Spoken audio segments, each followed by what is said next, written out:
mau nyala.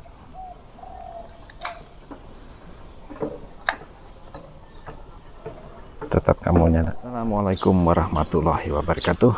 Selamat siang teman-teman, semoga sehat-sehat ya teman-teman.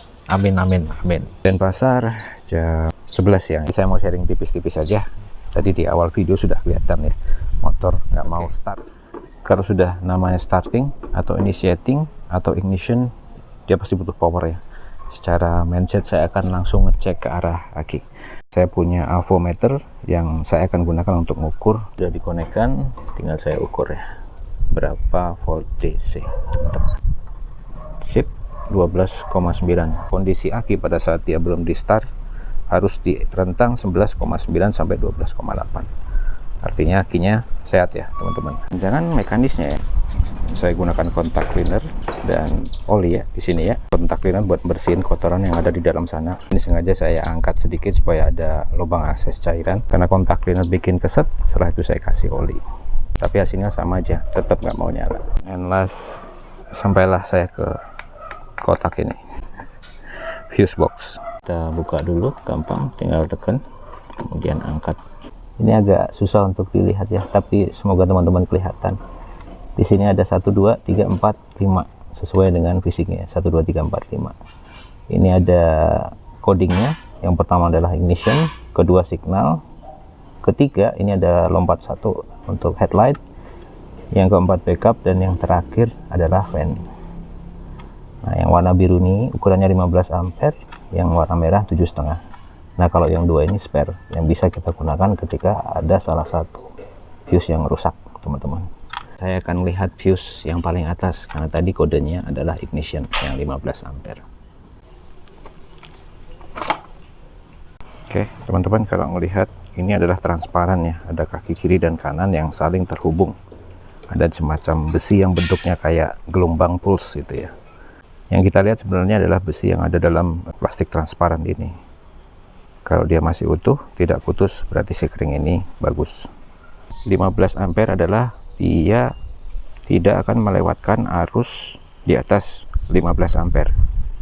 Ketika ada arus yang lewat ke sikring ini lebih dari 15 ampere, maka dia akan putus. Oke, kita coba masukkan lagi.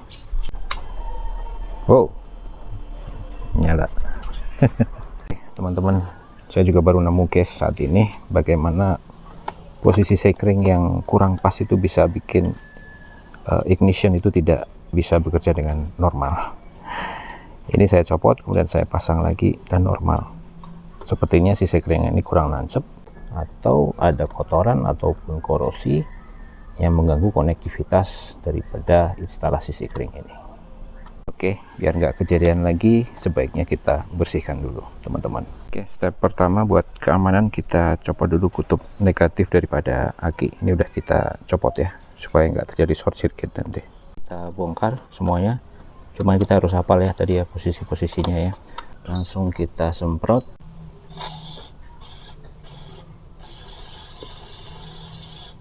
Kita pastikan tidak ada kotoran ataupun residu yang terlihat ya. Biasanya berupa bercak putih ataupun hijau ya teman-teman ya.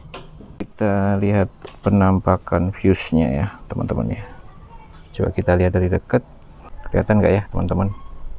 Di bawah ini ada bekas-bekas kerak ataupun gosong ataupun putih-putih sedikit mungkin ya, tapi nggak terlalu parah. Untuk konektivitas yang bagus, kita juga harus bersihkan ya teman-teman ya. Saya pakai sikat kawat di sini.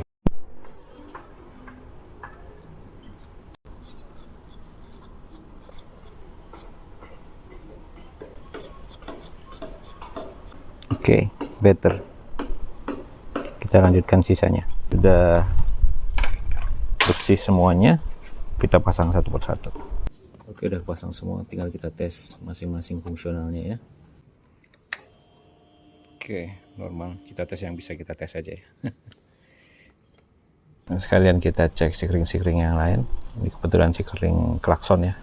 Saya pakai rumah sikring seperti ini, dan inilah contohnya teman-teman. Ada residu warna putih biru ya di sana ya. Mostly bisa karena air ataupun koneksinya yang ngepong ya, kurang proper. Oke, kita bersihin sekalian. Jadi itu tadi teman-teman, berapa bagian yang mesti kita cek ketika si motor itu nggak mau start. Mechanically kita harus cek bahwa kontak ini bisa berputar dengan proper. Kalau dia seret, kita bersihin dulu ya pakai kontak cleaner. Tapi karena ini mekanik, kita butuh oli supaya sistem mekanisnya itu bekerja dengan baik. Kedua adalah cek aki ya, tegangannya ya.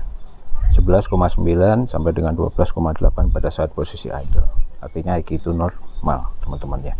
Sebenarnya ada rentang toleransi yang menandakan kondisi aki. Nah, seperti ini teman-teman. Aki ini umurnya sekitar 4 tahun ya, kurang lebih. Jadi kalau misalnya sudah tidak dalam rentang idealnya, jadi sebaiknya teman-teman segera ganti daripada nanti susah di jalan.